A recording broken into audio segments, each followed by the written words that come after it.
지금 한동훈 체제는 보수 진영의 최대 위협으로 다가오고 있습니다. 보수의 가치는 철저하게 외면되고 있습니다. 국민의힘을 넘어서 국가 전체에 분열과 혼란이 가속화될 전망입니다. 한동훈을 지지하는 세력보다 한동훈을 저주하는 반대의 목소리가 폭발적으로 늘어나고 있는 상황입니다. 3월 10일 날 대선이 끝나고 5월 10일 새 정부가 들어왔을 때 저도 정부에 오랫동안 근무를 했고 또 많은 정부에서 일을 해봤습니다만 제 그때의 여건 또 우리가 물려받은 경제 이런 걸 봤을 때 저는 우리나라가 망할 수도 있겠구나 그런 생각을 정말 절실하게 했습니다. 금리는 우리나라는 한국은행이 하는 기준금리는 3배 올랐죠. 미국 금리는 10배가 올랐죠.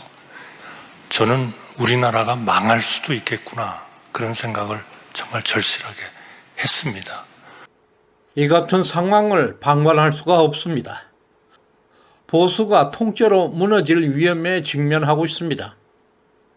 우리가 분명히 인식해야 할 게 있습니다. 지지율 63%와 득표율 63%는 전혀 다른 의미를 가진다는 점입니다.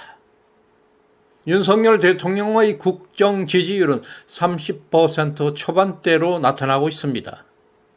한동훈은 63% 득표율로 당선되었습니다. 그러나 한동훈은 이 득표를 자랑하면서 지나친 자신감을 보이고 있습니다. 그 진실은 다음과 같습니다.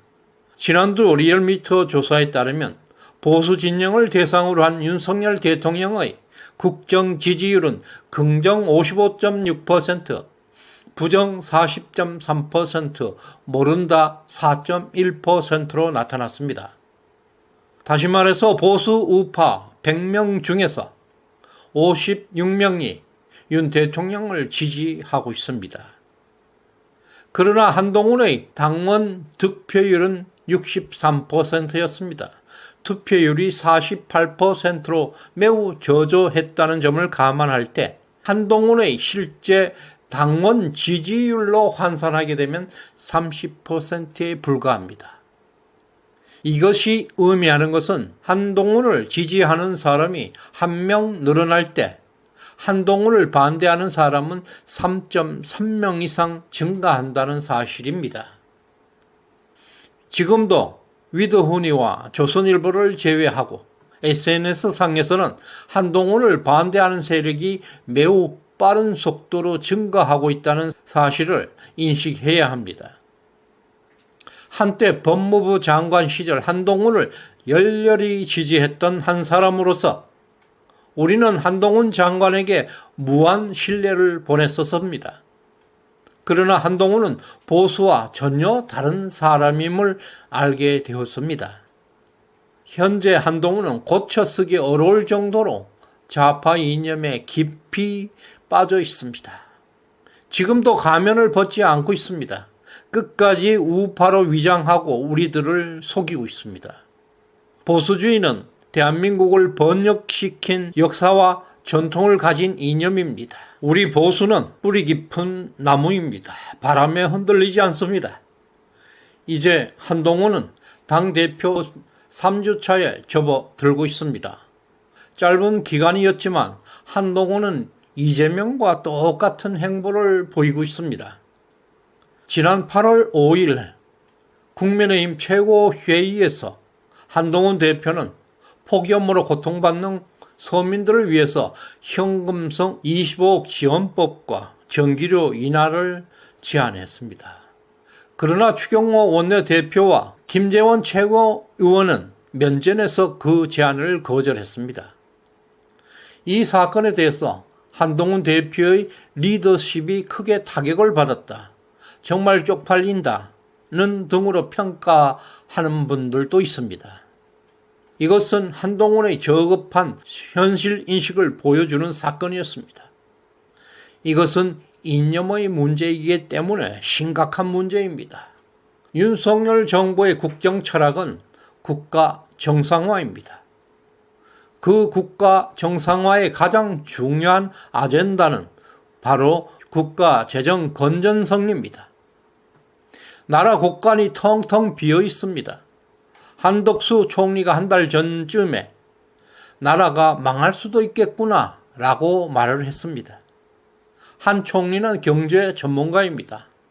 나라가 망할 수 있다는 것은 빚더미 상황에서 정권 교체가 이루어졌다는 것을 의미합니다.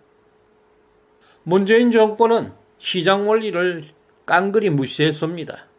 중앙 집권 경제로 정부가 주도하는 경제로 만든 결과 시장 경제 체제가 완전히 망가졌습니다. 그 결과는 나라는 빚더미로 추락하게 되었습니다.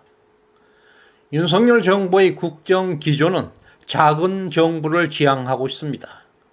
경제를 민간 주도형으로 되돌려 놓는 것이 지상명령입니다. 이게 윤석열 정부의 최대 아젠다 국정 철학입니다. 좌파 이념에 빠져 있는 사람들은 이런 우파 정부의 숭고한 가치, 심오한 대의를 이해하지 못합니다. 바로 한동훈 대표가 이런 우파의 가치를 지금까지도 전혀 이해하지 못하고 있다는 사실은 앞으로 대충돌이 불가피함을 시사하는 대목입니다. 국힘당 지도부에서 서로 이해하지 못하는 일들이 발생할 것이라는 것입니다. 지난 8월 5일에 발생했던 사건이 계속 반복될 것이라는 것입니다. 그런데 오늘 또 놀랍고 충격적인 사건이 최고회의에서 터졌습니다. 오늘은 양측이 서로 반대하지 않고 쉬쉬하고 넘어가는 분위기입니다. 그러나 너무 놀랍고 충격적이라 함부로 말하지 못하고 조용히 일단 넘어가고 있는 것 같습니다. 오늘 한동훈 대표는 지난 8월 5일에 제안했던 조건에서 민주당의 25만 원 지원법만 빼버리고 취약계층 130만 가구에 월 15,000원 전기요금을 삭감해 주겠다고 제안했습니다. 이것은 지난 8월 5일의 응석바디가 또 징징대는 모습에 불과합니다. 이미 이것은 지난 6월 16일에 취약계층 130만 가구에 월 평균 7만 6천 원 중에서 5만 3천 원의 전기요금을 감액해 주기로 당정이 협의한 사안입니다. 이와 관련해서 한동훈은 나머지 15,000원까지도 전액 정부가 부담해 주자는 것입니다. 이런 공짜 퍼주기를 경쟁적으로 숟가락을 얹으려는 한동훈의 응석바디에 모두가 놀랐을 것입니다. 한동훈은 현실 감각뿐만 아니라 세상 물정에 너무나 어두운 빈 깡통의 모습을 보이고 있습니다. 진중권이가 국민의힘 소속 청년 당원들을 대상으로 한 보수의 미래를 논하는 특강을 했다는 사실은 많은 보수층들에게 큰 충격을 주었습니다. 이것은 한동훈의 정체성을 단적으로 보여주는 사건입니다. 물론 선거 기간에는 득표 전략으로 진중권을 사용할 수는 있습니다. 그러나 평소에 왜 우리의 보수의 길을 골수 좌파에게 물어봐야 하는 것입니까? 진중권이가 한 번이라도 시장경제를 외친 적이 있습니까? 개인의 자유에 대해서 말한 적이 있습니까? 한동훈은 정말 이해할 수 없는 정체성을 가지고 있습니다. 모든 행보가 분열과 갈등을 조작하고 있을 뿐입니다. 진중권은 극자 정의당의 핵심 인물이었고 김경률은 기업을 악마 취급해왔던 참여연대 센터장 출신입니다.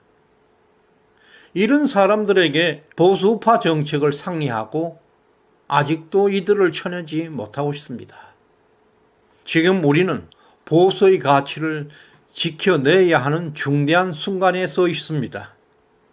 한동훈 체제는 분열과 갈등, 혼란을 가속시키고 있습니다. 대한민국의 미래를 위협하고 있습니다. 한동훈은 이성도 보편적 질서도 없는 매우 위험한 인물입니다. 좌파는 목적 달성을 위해서 어떤 수단도 가리지 않습니다. 지금 한동훈은 국민의힘을 무주공산으로 생각하고 무서운 발톱을 숨기고 있습니다. 한동훈은 윤석열 정부에게 최악의 위협이 될 것입니다. 우리는 대통령을 끝까지 지켜야 합니다. 대통령을 중심으로 똘똘 뭉쳐야 합니다. 시정연에 후원해 주신 유동훈님, 임복순님 항상 도움을 주셔서 감사드립니다. 구독, 좋아요 꼭 눌러주시길 바랍니다. 고맙습니다.